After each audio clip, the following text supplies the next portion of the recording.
In today's video, I'm going to teach you how to take a screenshot in Snagit and send it to Camtasia. To get started, open TechSmith Snagit on your computer. Once Snagit is open, look for the capture button. This is where the screenshot process begins. Click capture and then make sure image is selected as your capture type. That's important because Snagit can capture different kinds of content, and for this tutorial, you want a still image rather than a video recording.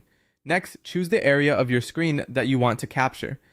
You'll do this by clicking and dragging over the section you want included in the screenshot.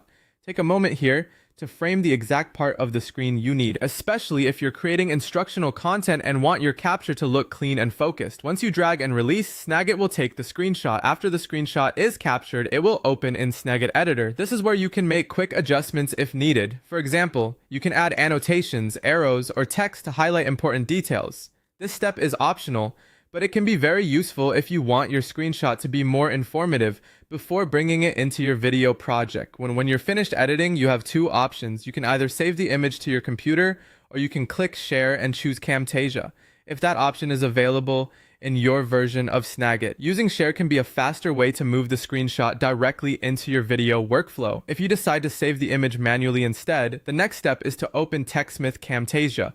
Once Camtasia is open, import the screenshot into the media bin. You can do this by dragging the saved image directly into the media bin, or by using the import media option and selecting the file from your computer. Either method works, so use whichever feels easier for your setup. Once the screenshot appears in the media bin, drag it down onto the Camtasia timeline.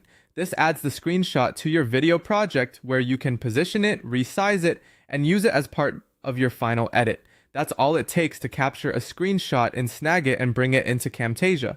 If you want a smoother workflow, using Snagit's editing tools before importing can save time later when you're building your video.